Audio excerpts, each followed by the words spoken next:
Olá, meu nome é Cleilton Amaral, professor de Geografia, e o nosso estudo de hoje é voltado para os alunos do 9º ano do ensino fundamental. E o nosso tema é divisão do mundo a partir do colonialismo, no caso, metrópole e colônia, essa relação, essa simbiose aí.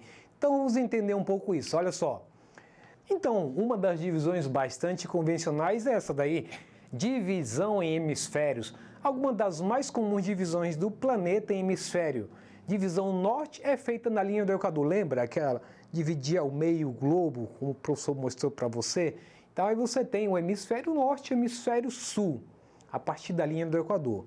A divisão leste e oeste é feita pelo meridiano de Greenwich.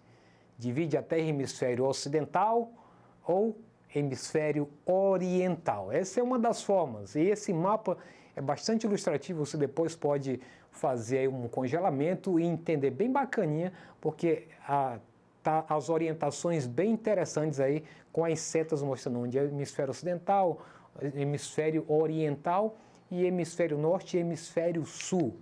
Muito bem, e aí temos também a utilização do critério que faz com que a regionalização seja em continentes África, Ásia, Europa, América, Oceania e Antártica.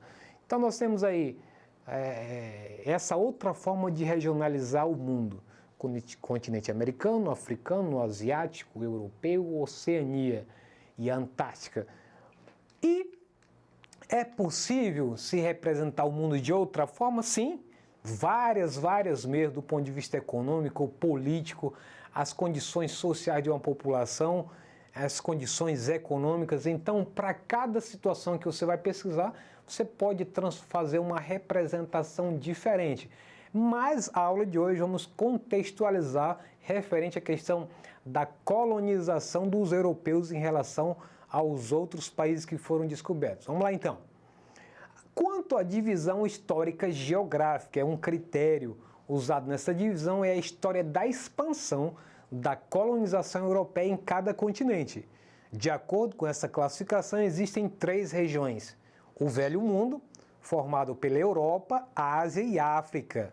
A área de ocupação mais antiga, onde tem o berço da humanidade. Aí veio o Novo Mundo, descoberto por Cristóvão Colombo em 1492, formado pela América. E o Novíssimo Mundo, descoberto por James Cook em 1770, formado pela Oceania. Cabe citar que essa é uma regionalização que segue a perspectiva dos europeus, uma visão eurocêntrica, eles vendo o mundo a partir deles, né? Ignorando o desenvolvimento paralelo de vários outros povos e comunidades pelo mundo. Então essa é a forma vista pelos europeus. Eles, Velho Mundo, está indicando aí a Europa, o continente africano e a Ásia. E aí quando começam a fazer as suas navegações, aí eles encontram o continente americano, que é composto aí pela América do Sul, América Central e América do Norte. Então é chamado de Novo Mundo. E, por último, e o mais novinho de todos do grupo, chamado Novíssimo Mundo, a Oceania, conforme a seta está indicando. Então, aí tem esse organograma para você entender essa ideia da regionalização a partir da visão eurocêntrica dos europeus. Então, Velho Mundo, eles, local de surgimento das mais antigas civilizações. Acompanham comigo esses retângulos do lado esquerdo. Local onde se encontram os fósseis mais antigos. E o terceiro retângulo, berço da civilização ocidental que dominou o mundo a partir do século XV. E a partir desse controle, dominar o mundo a partir do século XV, ele vai dizer que ocorreu uma ocidentalização. O que é isso? Processo de alteração de hábitos e modo de vida tradicional de uma sociedade, que aos poucos vai incorporando os valores e tecnologia da cultura ocidental. Então, os europeus passaram a difundir para o mundo a sua forma de vida. Quando você estuda história, você verifica que tem lá um europeu, quando está chegando na América, ele está tentando convencer o nativo, o povo originário, a cultuar seus deuses. A maneira como eles entendiam que era a religião mais certa para o europeu e tinha que então colocar isso para os povos primitivos, colocando isso como algo verdadeiro, incorporando seus costumes, entregando ali às vezes um espelho, que isso não tinha até então valor nenhum para os primitivos, fazendo entrega de roupas e muitas outras coisas. Então já introduzindo já no passado costumes europeus para outros povos. E aí vem no lado direito falando sobre um novo e um novíssimo mundo. Então ele vai dizer que os termos se referem à história humana, ao processo de descoberta e colonização das diversas regiões do planeta pelos europeus. E mais embaixo era aquilo que eu tinha acabado de falar para vocês sobre a questão da ocidentalização. E aí, qual foi o papel das grandes navegações nesse processo dessa forma de regionalização? Iniciado no século XV, permitiu aos europeus o contato com territórios que até então desconheciam. Então você vai ter as setas, cada uma delas indicando quais foram as expedições, quais foram as navegações feitas e quais as viagens empreendidas e qual a importância delas para encontrar, entre aspas, novas terras e principalmente atrás de novo mercado de consumidor, atrás de mercadorias, atrás de pedras preciosas, os minerais e atrás, inclusive, de mão de obra escrava. Então, são várias finalidades, citei algumas delas. Então, essas grandes navegações propiciaram as principais potências europeias, inicialmente Portugal e Espanha, depois outras, como Holanda, França, que se aventuraram também, muitas outras, da época, implantar o sistema colonial em diversas regiões do mundo.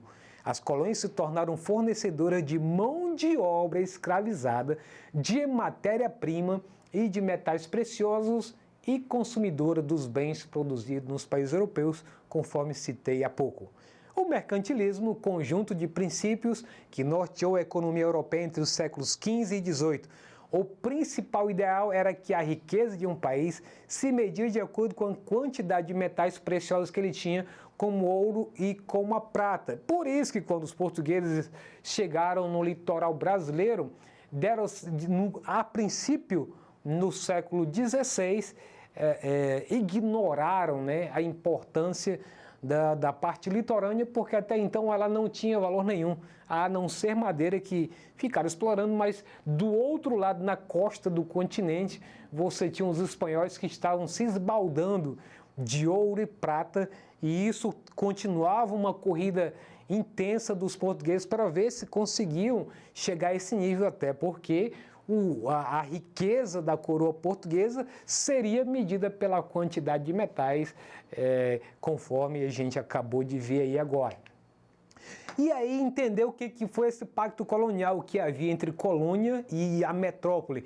As metrópoles, olha só, obrigavam as colônias a cumprir um conjunto de leis e regras com a finalidade de se beneficiarem economicamente de tudo o que era produzido nas colônias, adquirindo também o direito sobre tudo o que fosse exportado para outros territórios. Então, olhando para o lado esquerdo, onde tem o primeiro círculo aí, com o nome Colônia Brasil, mostra que as matérias-primas, os gêneros tropicais, todos enviados para a metrópole Portugal.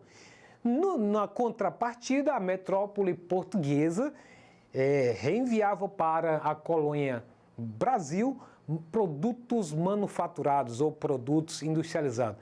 Então, por muito tempo, Portugal impediu que o Brasil, aqui mesmo, a colônia portuguesa aqui, ela pudesse ter a sua industrialização. Por quê? Porque isso era o que tornava esse mercado desvantajoso para a colônia aqui e vantajoso para a metrópole. Então, essa dinâmica fazia com que cada vez mais eles ficassem ricos e a colônia se tornasse pobre, que foi uma realidade que ficou para todos os países que foram colonizados e depois que terminou a colonização, mesmo com a independência desses países, continuaram de pobres para miseráveis. Então, com isso, a gente entra no nosso Exercitando. Quero que você preste bem atenção, que eu selecionei duas questões que são fáceis de serem respondidas se você prestou atenção no que foi ensinado agora há pouco. Olha só, as expressões velho mundo, Novo Mundo e Novíssimo Mundo referem-se a uma forma de distinção dos continentes que, letra A, obedece a fatores econômicos, letra B, corresponde a uma visão eurocêntrica, letra C, designa as mudanças no poderio das lideranças mundiais, ou letra D, está relacionada aos processos de descolonização. E aí, você fez a sua escolha? Lembrou? Essa palavra eu repeti várias vezes durante a aula. Então, se você respondeu que a letra correta é a letra B, tá certo, é uma visão eurocêntrica, a partir dos europeus vendo o resto do mundo. Vamos para a segunda, então? Olha só. Durante o mercantilismo, todos os produtos que chegavam à colônia ou saíam dela tinham que passar pela metrópole, caracterizando assim: letra A, o pacto colonial, letra B, os atos de navegação, letra C, a balança comercial favorável e letra D, o liberalismo econômico. Tem uma pista para vocês aí, basta prestar atenção na tela. E aí, fez a sua escolha? Se você disse que a resposta correta é pacto colonial, letra A, tá certo, meus parabéns. Então, com isso a gente encerra a nossa aula de hoje. Se você quiser acessá-la ou qualquer outro componente curricular, basta acessar a plataforma Eduque. Um abraço e até a próxima!